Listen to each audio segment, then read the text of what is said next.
The night was cold and silent on the forgotten planet of Ravos 9.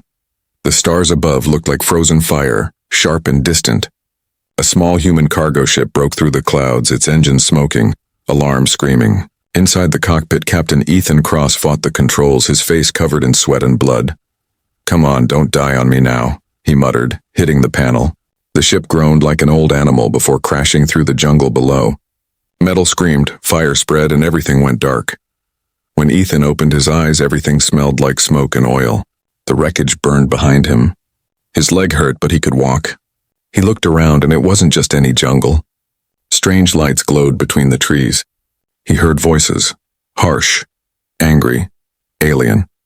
Ethan took his blaster from the wreck and followed the sound.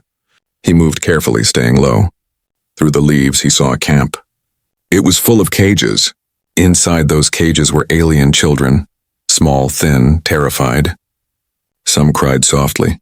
Others just stared blankly, too tired to move. Around the camp, rough-looking aliens in armor laughed as they counted credit chips and drank something that smelled like fire. Slave traders. Ethan's jaw tightened. He had seen this before. Long ago in another war, on another world. He thought he was done with this kind of thing. But now, seeing the cages, he felt that old fire again. He looked closer. In the middle cage, he saw a little girl. Her skin was pale blue, her hair silver white like moonlight. Her big eyes glowed faintly in the dark, scared but brave. She looked maybe 10 years old.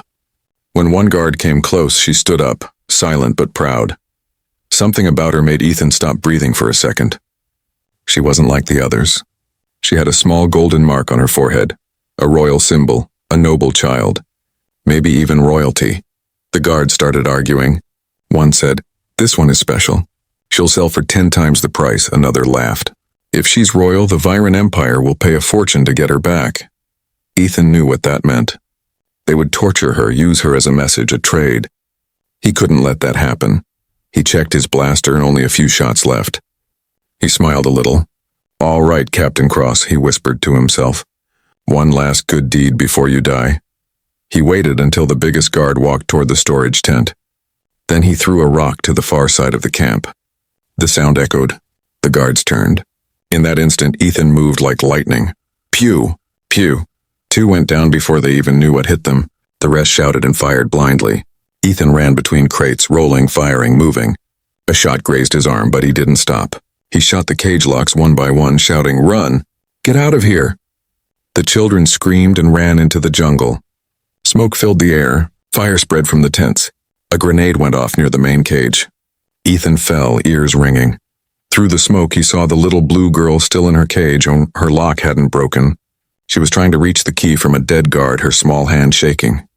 "Hold on," Ethan shouted. He ran through the flames, shot the last guard, and smashed the lock open with the butt of his gun. The door burst open. The girl looked up at him, eyes wide. "You human?" she whispered. He smiled weakly. "Yeah.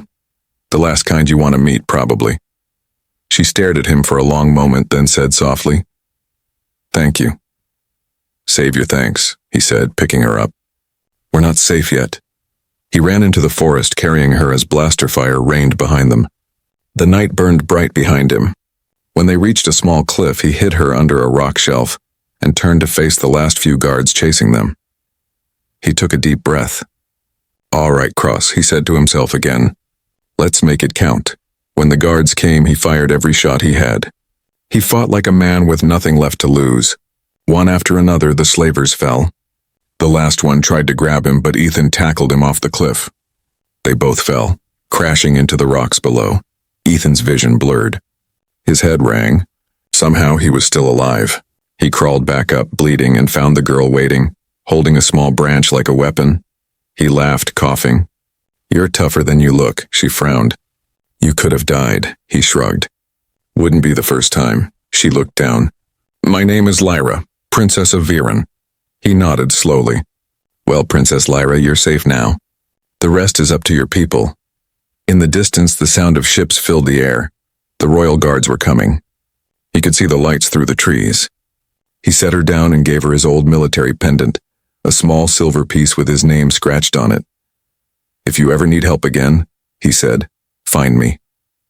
She held the pendant tightly, tears in her eyes. Will I see you again? He smiled faintly. Not likely, but you never know. The stars are big. The royal guards arrived moments later. Ethan stepped back into the shadows. One of the soldiers pointed a light at him, but when it cleared, he was gone. Just footprints and smoke. Lyra watched as the guards took her home. She kept looking over her shoulder, holding the pendant tight in her small hand. That night she made a silent promise. One day, when she was strong enough, she would find the human who saved her. And she would return the favor. 20 years had passed since the night of fire and freedom. The little blue-skinned girl from the cages was no longer a child. She was now Queen Lyra of Viren, ruler of 7 worlds and protector of millions. But even as she stood on the balcony of her palace, looking out at the twin suns rising over the silver oceans of Viren, her thoughts drifted back to one human face, a man who disappeared into the smoke after saving her life. Captain Ethan Cross.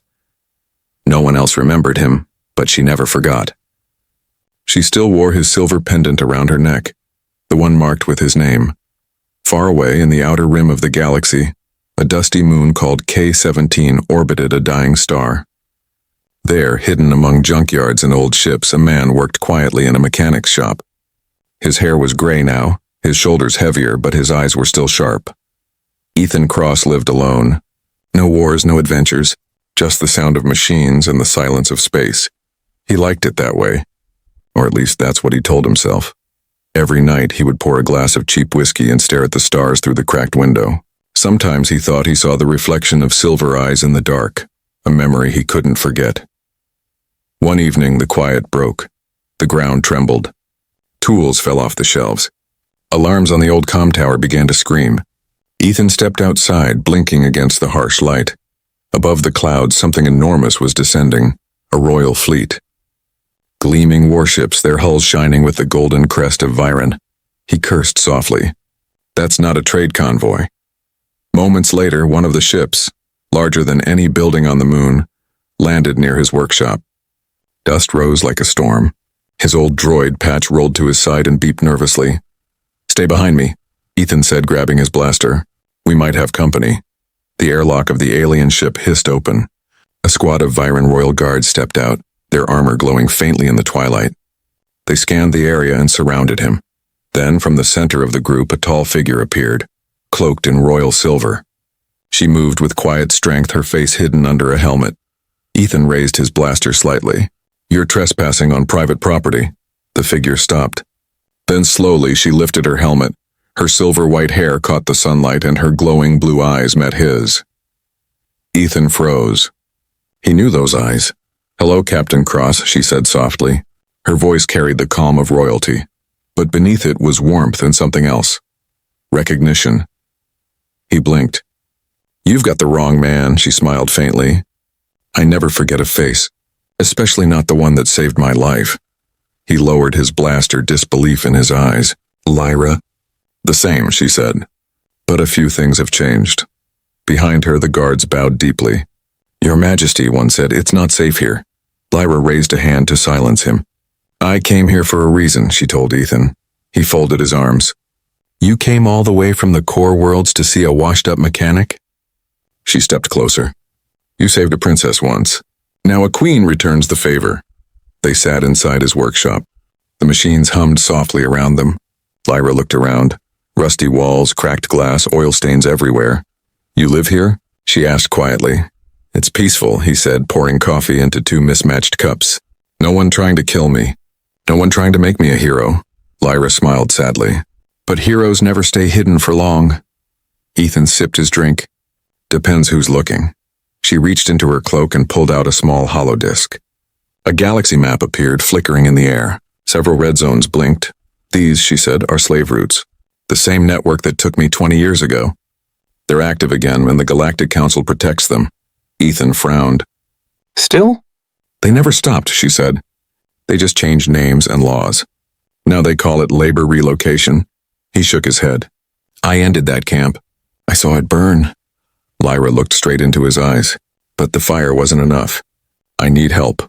Someone who knows how to fight from the shadows. Someone who doesn't bow to anyone. Ethan laughed bitterly. I'm not that man anymore. Her voice softened.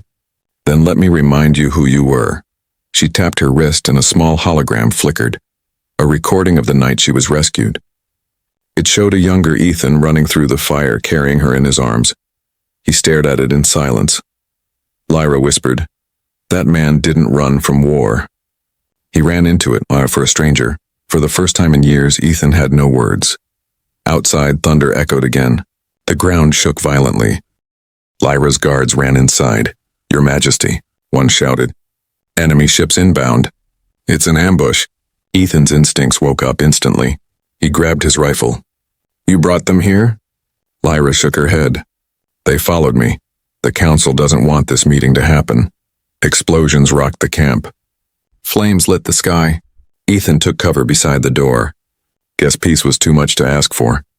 He aimed and fired at the attackers, sleek drones with council insignia. The guards joined in, returning fire.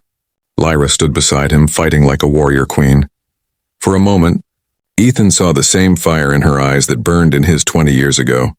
When the last drone fell, the silence returned, broken ships smoking on the ground. Ethan lowered his weapon, breathing hard. "You always bring trouble with you?" Lyra smiled through the dust. "Only when it's worth it." She looked at him seriously. "Come with me, Ethan, I need you." He hesitated. "And if I say no?" "Then I'll stay here until you do," she said firmly. "Even queens can be stubborn." He looked at her for a long time.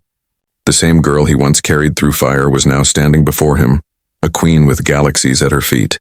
He sighed. "You never learned how to take no, did you?" She smiled softly. "I learned it from the human who never gave up." As the royal ship lifted into the night sky, the lights of the moon faded behind them. Ethan stood at the viewport watching the stars blur into motion. Beside him, Lyra turned her pendant, his pendant, between her fingers. "Welcome back to the stars." "Captain Cross," she said. He looked at her, the corner of his mouth lifting. Yeah, let's see where this road leads, but deep down he knew peace was over. And the war he thought he escaped was just beginning. The stars outside the royal ship stretched into silver lines as they jumped into hyperspace. For the first time in 20 years, Ethan Cross was no longer alone, but he didn't feel at peace. He stood near the viewport, arms crossed, watching the galaxy blur by. His reflection stared back, older, rougher, eyes that had seen too much. Behind him, footsteps echoed softly. Still not talking, came Queen Lyra's calm voice. Ethan didn't turn. "You pulled me out of my quiet life without asking. I think silence is the least I can offer in return." Lyra smiled faintly and stepped beside him. The stars reflected in her silver eyes. "You call that quiet? Fixing broken ships on a forgotten moon. That's not living, Ethan, that's hiding." He gave her a tired glance. "Some people call it retirement." "Heroes don't retire," she said softly. That word made him flinch. "I'm no hero, Lyra, not anymore." She studied him for a long moment but said nothing more. Hours later, the ship docked with a massive floating station, the Sovereign Light, Lyra's flagship and mobile palace. It shimmered like a silver crown above a glowing nebula. As Ethan stepped inside, soldiers and attendants stared. Humans were rare here, and this one didn't look like the kind of man who should be walking beside their queen. Lyra led him through marble corridors filled with holographic art and banners of the Viren Empire. "You'll be safe here," she said. "No council spies, no slavers." Ethan glanced around. "Funny, it looks like a gilded cage." Lyra stopped, her expression unreadable. "You see prisons everywhere, don't you?" He gave a crooked smile. "Experience." Later, in her strategy chamber, the air was thick with tension. A hologram of the galaxy spun slowly between them. Dozens of red dots marked slave routes, trade hubs, and hidden stations. "These are the routes we've tracked over the last 5 years," Lyra explained. "But we can't strike openly. The council would call it an act of war." Ethan raised an eyebrow. "Since when do you care what the council thinks?" "I rule millions, Ethan. My choices decide who lives or dies." "Yeah," he muttered. "That's the problem with power." Lyra ignored the jab. "That's why I need you. Someone who can move where I can't. Someone who doesn't answer to anyone." Ethan shook his head. "I told you, I'm done with wars." Before she could reply, the chamber lights flickered. A high-pitched alarm echoed through the halls. Lyra frowned. "What now?" Her aide rushed in. Your Majesty, intruders on Deck 7. Armed mercenaries. Ethan's instincts kicked in instantly. He grabbed the blaster from the guard's belt. Guess your station isn't as secure as you thought. Lyra followed him through the corridor, royal guards falling in behind. Explosions shook the walls. Smoke filled the air. When they reached Deck 7, the metal doors were half melted. Inside, mercenaries in black armor were firing at guards and heading straight for the Queen's quarters. Ethan moved like lightning. He ducked behind cover, returning fire with precision. These aren't pirates, he shouted over the noise. They're professionals. Lyra deflected a shot with her energy shield. Council assassins! She shouted back. Ethan gritted his teeth. Then they came for both of us. The last mercenary fell to the ground, his mask cracked. Ethan pulled it off, revealing a scarred humanoid face with cybernetic eyes. He grabbed the man's collar. Who sent you? The mercenary coughed blood and smirked. You shouldn't have come back, human. The council doesn't forget. Ethan's eyes darkened. Neither do I. Before he could ask more, the mercenary bit down on something. A self-termination chip. His body went still. Lyra's face hardened. They knew you were here. This isn't random. Ethan dropped the corpse. Then someone on your ship is feeding them information. She nodded grimly. I'll find out who. He looked at her sharply. No, you can't trust anyone here. The council's reach is long. Her gaze softened slightly. Then who can I trust? Ethan holstered the blaster. Me. Later that night, the ship drifted silently through space. Ethan sat alone in his quarters, nor what passed for them. The walls were too clean, too polished. He didn't belong here. He poured himself a drink, staring at the pendant Lyra had given back to him earlier. His old military tag. The only thing that survived his past. He closed his eyes and saw flashes. The war, the betrayal, the soldiers left behind. His commanding officer, a man with a cold smile, promising peace then selling it for power. That was why Ethan left. That was why he stopped fighting. A knock came at the door. Lyra entered quietly. Couldn't sleep, she said. Ethan chuckled dryly. Queens don't lose sleep. She walked to the window beside him. Queens who owe their lives to ghosts do. For a long moment they stood in silence, watching the stars. Finally she said, Do you know why the council fears humans? He shrugged. Because we don't follow rules? She smiled faintly. Because you're unpredictable. You act with heart, not logic. You break things they can't control. He looked at her. That's not fear. That's hate, Lyra nodded. And hate makes them weak. Which is why I want you to help me destroy them. Ethan turned away. You're asking me to start another war. I'm asking you to finish the one they began, she said softly. He didn't answer. His reflection in the glass looked older, broken. But behind his eyes something old flickered again. A spark. The next morning, Lyra entered the command room. Her general stood at attention. Where is Captain Cross? One asked. Lyra smiled slightly. Gone, but not far. Outside the station, a small fighter ship detached and shot into the stars. Inside, Ethan sat in the cockpit, hands steady on the controls. He'd left a note on Lyra's desk, only 3 words. If I'm coming back, it's for war. As the ship vanished into the void, Lyra touched the pendant around her neck and whispered, Then let the stars remember the name Ethan Cross once more. The ship Spectre 9 drifted through the black sea of stars, invisible to most scanners. Inside, Ethan Cross sat alone in the cockpit, eyes locked on a holographic map flickering with red roots. The slave network Lyra had shown him. Each red line told a story, a stolen child, a broken family, a silent scream. He traced one with his finger and muttered, Same devils, different names. It had been weeks since he left the Queen's flagship. He didn't tell Lyra where he was going. He didn't have to. She already knew. He was going hunting. At the edge of the Viren frontier, Ethan's ship hovered above a planet of rust and fog, Corin Prime. It was a forgotten mining world, and one of the major labor relocation hubs the Council pretended didn't exist. Through his visor, Ethan watched as massive transport ships landed and lifted off, guarded by Council drones. Beneath them, rows of chained workers marched like shadows. He clenched his jaw. Not anymore. He shut off his ship's lights, grabbed his blaster, and descended.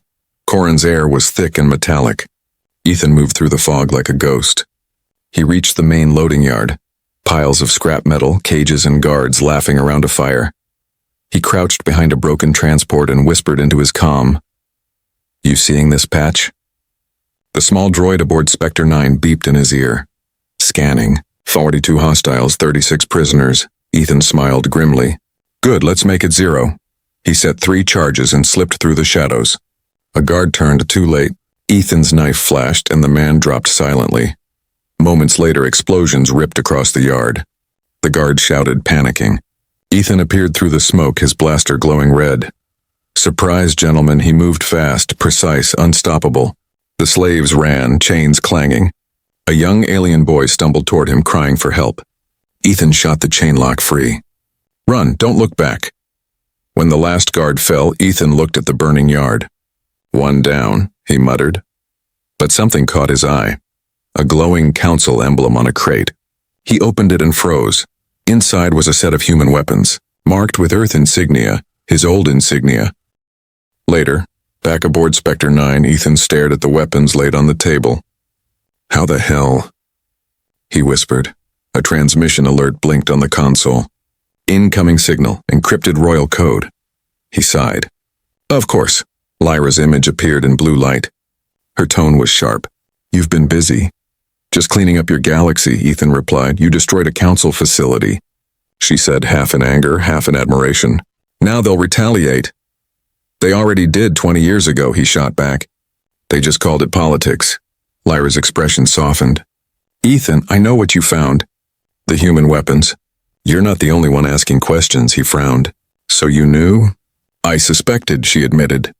"The council has been trading technology from your world. Someone high up is selling weapons to keep the slave routes alive." "Who?" Her voice lowered.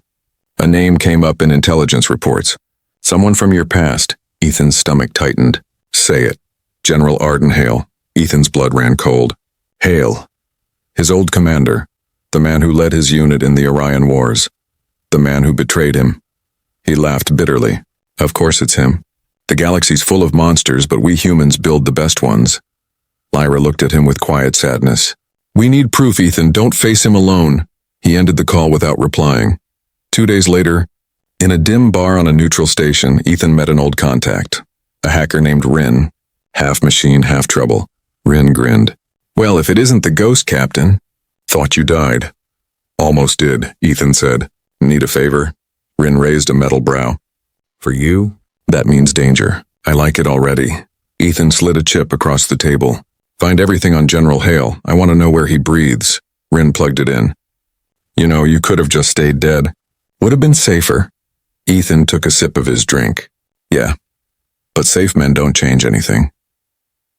An hour later, Rin looked up from the screen, face pale. "Ethan, Hale's not just alive. He's in the council, high seat. He runs their security arm." Ethan froze. "He's behind the slave trade," Rin nodded. "And he's got your name marked red on every wanted list. If you're caught, they'll erase you for good." Ethan smirked. "Let them try." That night, Ethan walked along the cold docking bay, deep in thought. The stars outside shimmered like ghosts watching him. He remembered the last time he saw Hale, the betrayal, the fire, the comrades left to die for a deal no one ever knew. He stopped and stared out at the endless dark. "You sold us for power," he muttered. "Now I'll burn your empire for it." Behind him, a soft sound. "I hoped you'd say that," came a familiar voice. He turned. Lyra stood there, her royal cloak flowing lightly in the air. "You followed me again?" he said with a sigh. She stepped closer. "I told you, you don't fight this alone." Ethan shook his head. "This isn't your war." "Yes, it is," she said firmly. "They took my childhood. They took your honor. The same poison runs through both," he met her eyes. "If we go after Hale, the council will come for us both." Lyra's lips curved in a small, defiant smile. "Then we make them bleed first." The next morning, the Sovereign Light and the Spectre 9 flew side by side, engines burning bright. Their path was set toward Nova Citadel, the capital seat of the council. Lyra stood on her bridge, armor gleaming, eyes cold with purpose. Ethan stood beside her, blaster strapped to his thigh. "Are you ready for this?" she asked. He gave her a small grin. I was born ready. I just forgot for a while. Lyra smiled softly. Then remember, Captain, because when we reach that station, every lie in this galaxy will come to light. Ethan looked out at the stars, the ghosts of his past burning in his mind. Let's drag those shadows into the sun. The fleet accelerated, engines roaring. The storm was coming, and for the first time in 20 years, the forgotten hero was ready to face it. The Nova Citadel floated like a dark crown above the blue storms of Velis Prime. It was the heart of the Galactic Council, a fortress built from silver and lies. Inside those walls, decisions were made that shaped entire civilizations. Empires rose and fell on the words spoken in its chambers, and now, one forgotten human and one alien queen were coming to break that silence. Ethan Cross stood in the armory of the Sovereign Light, tightening the strap on his combat vest. His reflection in the polished metal looked like a ghost from another war. He had been here before, in spirit if not in body. The tension before a mission, the quiet before hell. Across from him, Queen Lyra entered, her armor shining like starlight, her hair tied back, her eyes sharp and calm. You don't have to come with me, Ethan said. Lyra raised an eyebrow. You say that every time you're about to do something suicidal. He gave a half smile. That's because I mean it every time. She stepped closer, pressing a small silver badge into his palm, the royal insignia of Viren. In case someone asks who you fight for, she said softly. He looked at the badge. And what should I tell them? Tell them you fight for the ones who can't, she replied. Hours later, their fleet appeared from hyperspace, a wall of royal cruisers surrounding the Citadel. The alarms blared across the station. Council ships scrambled into formation, ready for war. In the council chamber, holograms of terrified ambassadors shouted at each other. Queen Lyra has violated treaty code. She's brought a human war criminal. She's mad. At the center of it all stood General Arden Hale, tall and cold, his silver eyes scanning the chaos. Quiet, he ordered. His voice was calm, too calm. Send a message to her ship. She won't fire first. She's too noble. He smiled faintly. But Cross isn't. Meanwhile, in the command bridge of the Sovereign Light, the hum of battle filled the air. Fighters launched. Defenses charged. Ethan stood beside Lyra, watching the Citadel's guns turn toward them. Still think diplomacy will work? He asked. Lyra didn't answer. She tapped the comm and said, Council Command, this is Queen Lyra of Viren. I request an audience. Stand down your weapons. Static filled the channel before a familiar voice replied. The lost princess returns. Ethan froze. He knew that voice. He would never forget it, Hale, he whispered. Lyra looked at him surprised. He's on the line. The general's voice echoed through the speakers. Cross, I should have known you couldn't stay dead. Tell me, how does it feel working for a child you once saved? Ethan's jaw tightened. Better than working for a traitor. Hale laughed, cold and confident. I did what was necessary. Humanity survived because of men like me. You mean men who sold children into slavery? Ethan growled. Lyra cut in, her voice calm but dangerous. General Hale, you're charged with crimes against the galaxy, trafficking, corruption, genocide. Surrender peacefully. Or what? Hale said mockingly. You'll attack the council? You'll make yourself the villain? Ethan's hand hovered over the firing controls. Try me. Lyra hesitated. Ethan. Don't, he said quietly. Not yet. A burst of light filled the view. The Citadel's cannons fired first. Evasive maneuvers, the pilot shouted. Energy blasts tore through space, striking the lead cruiser. Alarm screamed. The ship shook violently. Lyra gritted her teeth. So much for diplomacy. Ethan slammed his fist on the console. Then we do it my way. He grabbed his rifle and headed for the hangar. Lyra followed. Minutes later, 2 small assault shuttles detached from the fleet and dove toward the Citadel under heavy fire. Inside one, Ethan's eyes were locked on the glowing structure ahead. This ends tonight, he muttered. Inside the other, Lyra prepared her elite guards. For Viren, she whispered. The shuttles crashed through the Citadel's defense bay. Soldiers poured in from all sides. Blaster fire painted the walls red and blue. Ethan fought through them like a storm, precise and brutal. Lyra's guards formed a protective circle around her as she pushed toward the central command hall. At the heart of the chaos, The heavy doors opened, and there stood General Hale. He looked older but no less dangerous, wearing a black officer's coat and a cruel smile. Cross, always cleaning up after your mistakes. Ethan aimed his blaster. You destroyed everything I believed in. No, Hale said. I built something better. Order, stability. The galaxy needs control and not freedom. Lyra stepped forward. Control built on slavery isn't peace. It's rot. Hale looked at her with disgust. You speak like your mother. Naive and doomed. Ethan's trigger finger tightened. Watch your mouth, Hale smirked. Ah, there it is. The old soldier. Still following your heart instead of orders. That's why you lost the last war. Maybe, Ethan said, his voice low. But this time I'm not fighting for flags. I'm fighting for people. Before Hale could answer, Ethan fired. The blast hit his shoulder, spinning him back. Guards rushed in from both sides and chaos exploded again. The battle raged through the command hall. Sparks flew, smoke filled the air. Ethan and Lyra fought side by side, the human soldier and the alien queen. Ethan took a hit to the arm but kept firing. Lyra's shield flickered, her energy nearly gone.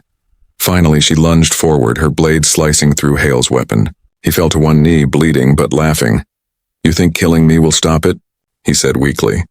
The system's bigger than both of you. Ethan walked up, standing over him. Then we'll burn the system too. He pulled the trigger. The shot echoed like thunder. Minutes later, the Citadel's alarms fell silent.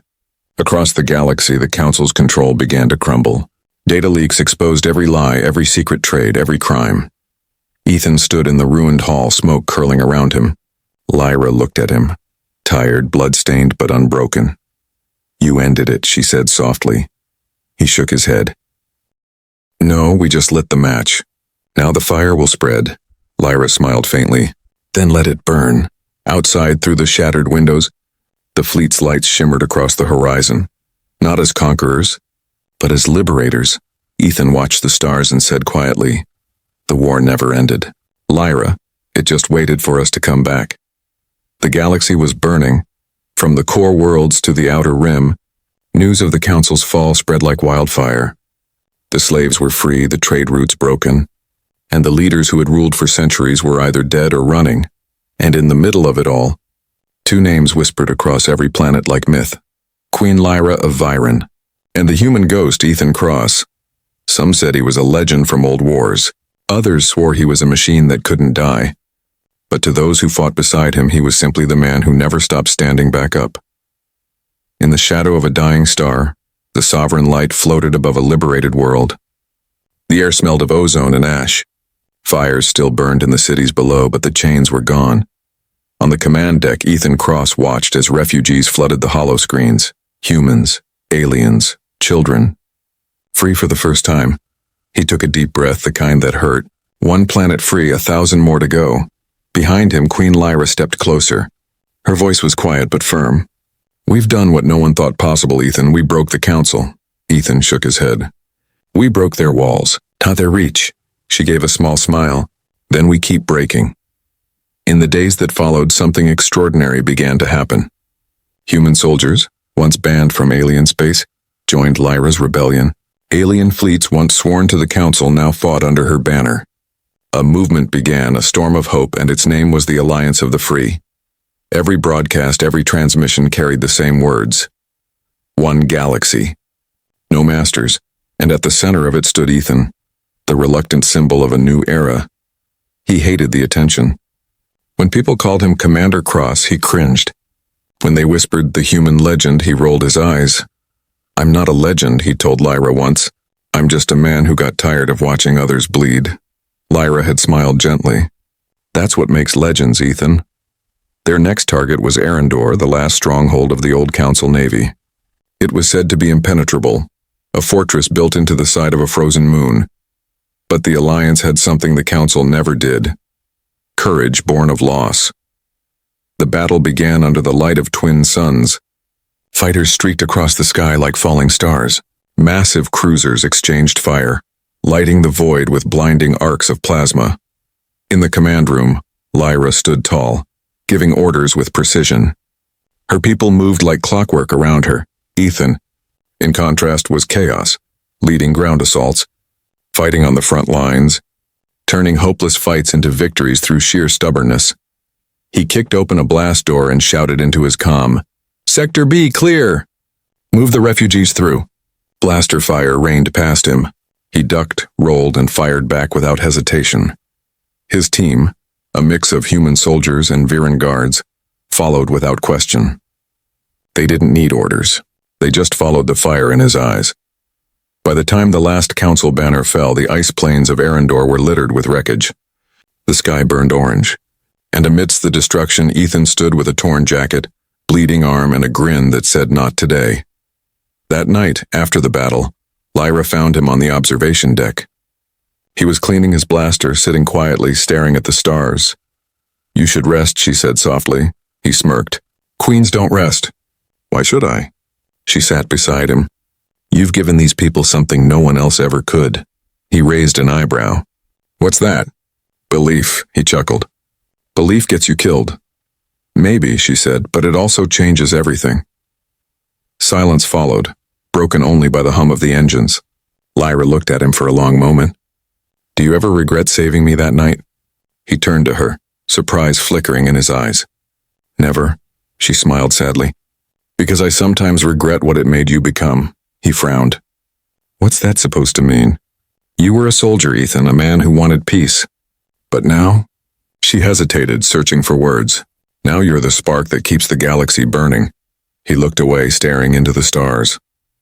"Then I'll burn until it's done." Days turned into weeks. Battles blurred together. Ethan's name spread further than even Lyra's. Children drew pictures of him on the walls of ruined cities.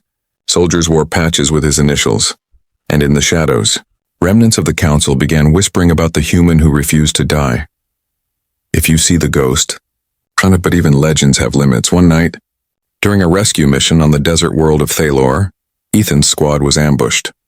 The enemy was waiting. A trap, precise and merciless. Blaster fire tore through the sandstorm. Ethan's voice crackled through the comm. "Get the civilians out."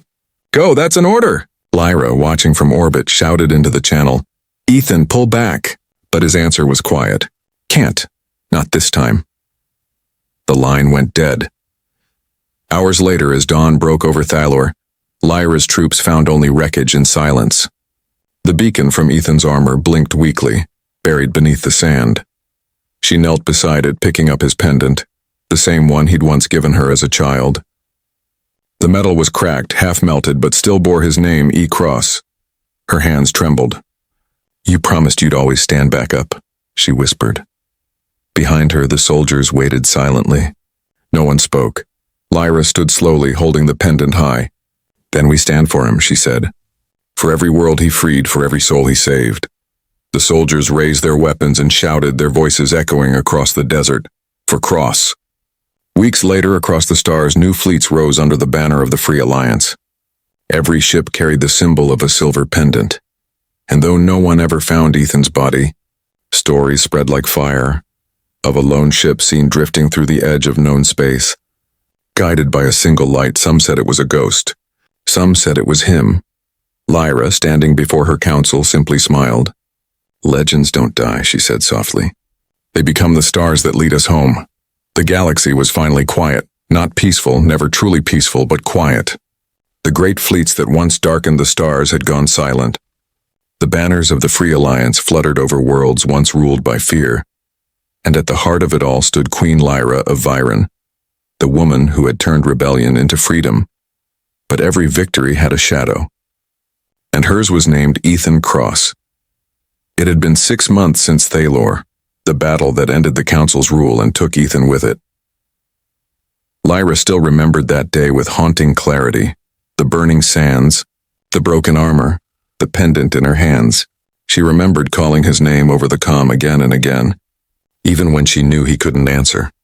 Every night since, she dreamed of the man who had saved her twice, once as a child, and once as a queen. Now, as she stood before a vast crowd on the rebuilt world of Viren, she felt the weight of a galaxy watching her. The ceremony had begun. The Unity coronation, the official founding of the new galactic order. Lyra stepped onto the balcony dressed in white and silver. The people below erupted into cheers. She raised her hand for silence. "Today," she began, her voice strong and clear. We end centuries of chains and silence. We begin something new, an age where no being lives in fear, and no world belongs to the powerful alone. The crowd roared again, but her next words came softer, almost a whisper carried by the wind. This is not just my victory. It belongs to the man who believed we could be better. Long before I did, the people grew silent. Every broadcast camera zoomed in on her face. His name, she said, voice trembling slightly, was Ethan Cross. Across the galaxy, millions who had fought under his banner bowed their heads. In refugee camps in war-torn cities, on ships drifting between stars, everyone knew the name. Lyra closed her eyes. He once told me heroes don't exist, that they're just people who make one right choice when it matters most. But he was wrong. Heroes exist because he was one. She lifted the cracked silver pendant she wore around her neck, the one with his initials burned into it. And I made him a promise, she said quietly, that his story would never be forgotten. That night, when the celebrations ended, Lyra walked alone through the royal gardens. The moonlight shimmered across silver leaves and the air hummed with life, but her heart felt heavy. A voice spoke behind her. You shouldn't be alone tonight, Your Majesty. It was Tarek, her chief of security, a loyal friend since childhood. I'm never truly alone, she said, touching the pendant. Tarek sighed. You still believe he's out there? She looked up at the stars. I don't believe. I know, Tarek frowned. We scanned the whole region of Thalor. There was nothing left. Lyra smiled faintly. Nothing left doesn't mean no one left.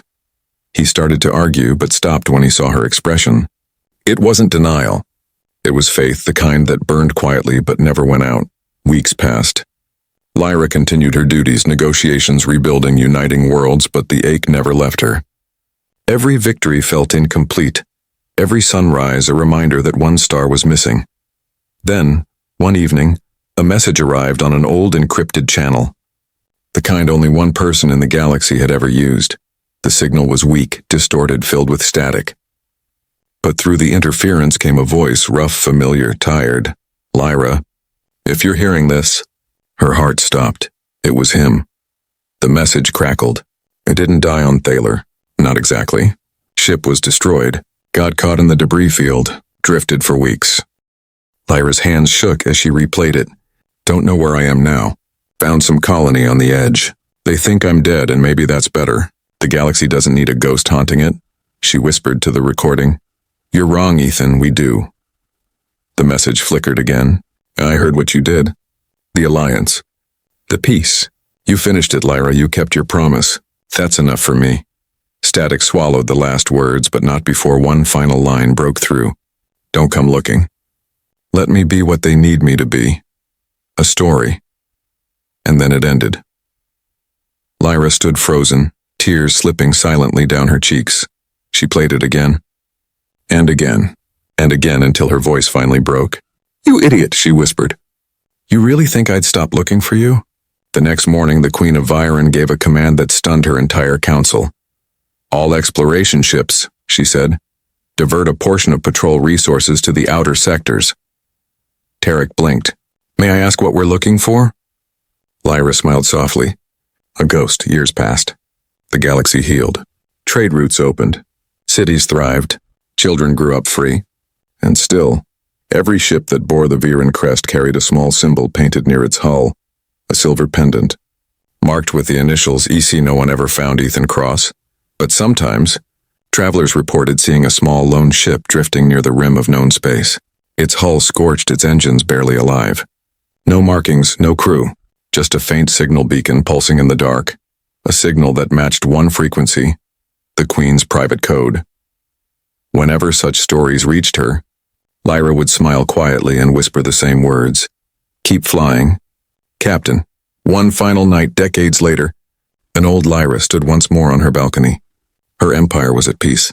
The stars shone bright, just as they had the night she first met the human who changed everything. The pendant around her neck glowed softly in the starlight. 20 years ago, you saved a scared little girl, she whispered. Then you saved the galaxy. But most of all, you saved me. A single tear rolled down her cheek. I kept my promise. Ethan, they'll remember you. Always. She looked up at the stars, and for the briefest moment, one of them flared brighter than all the rest. Maybe it was just a reflection. Maybe it was something more. Lyra smiled. "Good night, Captain Cross." The light faded into the endless dark, but the legend remained.